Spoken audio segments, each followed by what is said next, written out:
I will not be prepared. You know what I'm saying? I will be sucking Russian dick because I don't drink vodka.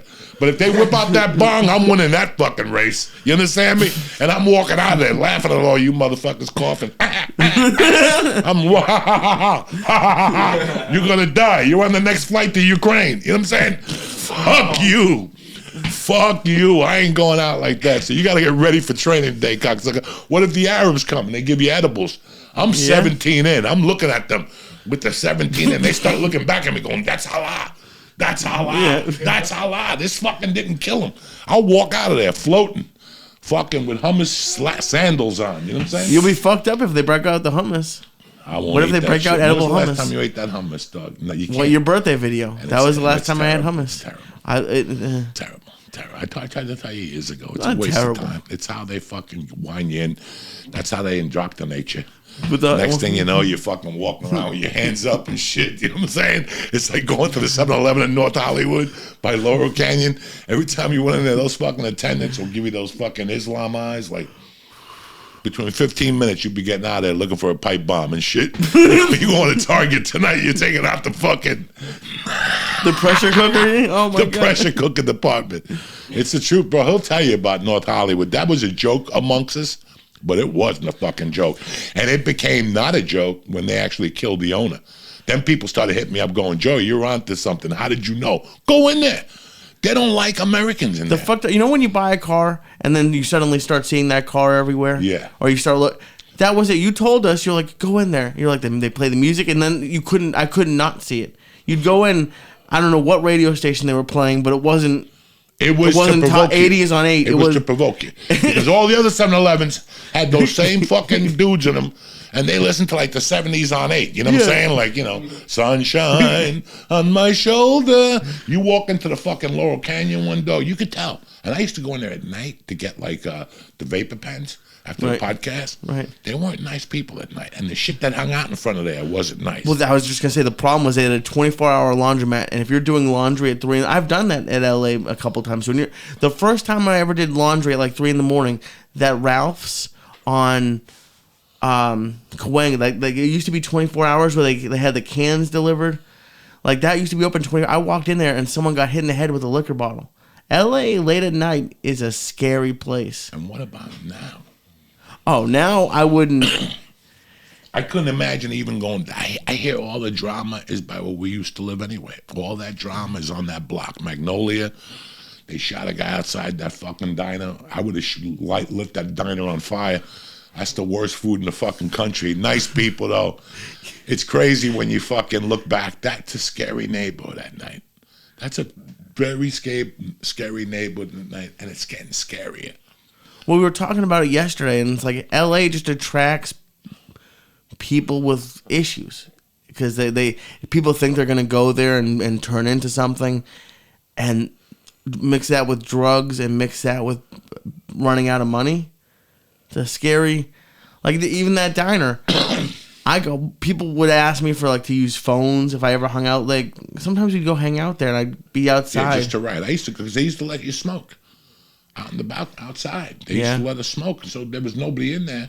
I was telling somebody, like, towards the end, like, I would meet people there, but I always noticed that every time I went home, I had fucking flaming-ass diarrhea, no matter what I ate. Cheeseburger deluxe, flaming-ass diarrhea. All right. We switch it to chicken noodle soup, fucking more diarrhea. Okay. Bacon and eggs, fucking diarrhea. And then I started going in there and going, you know what? Let me just get a milkshake. That's milk and ice cream. Fucking diarrhea. So I'm like, that's it. Everything in there gives you fucking diarrhea. We can't go in there no more. It was that bad. Mike, it was that fucking bad. And you tried. They got you with the breakfast wasn't bad, but the bacon sucked. It was ox meat or some shit, rabbit meat or something. The coffee shop had the best bacon around. Yeah, I missed that. That fucking breakfast was, I would bring it here and it would hold its own. The bacon and the Mexican potatoes and the 1,000-grain fucking toast with butter in the morning. They did a good job in Marie T. If I miss any place, I miss that place a lot. And George Elias always calls me. He's like, I just drove by there. Salami always hits me up. I just drove by. You don't have a place around here that you go get coffee and chill out? Nothing. There's a Starbucks, but there's a Smoothie King that you could drink a smoothie and sit there. They have tables. Panera Bread. Huh?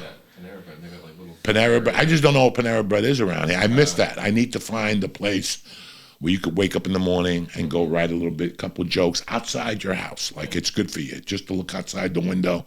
It's a change of fucking scenery. If you read The Art of War, the one by the guy that wrote The Exorcist and all the, not The Exorcist, he wrote like Carrie, Steven Spielberg, Stephen King. His book is about like how he sits. On writing it. It's how he sits and how he faces a certain wall. He only listens to AC/DC, which is rare because I can't even listen to music when I fucking try to write anything. If not, you're trying to write a joke. Next thing you know, you're singing the lyrics and you're like, that ain't the lyrics I wanted, cocksucker. I'm trying to write a joke here. But it's really, I don't have that here.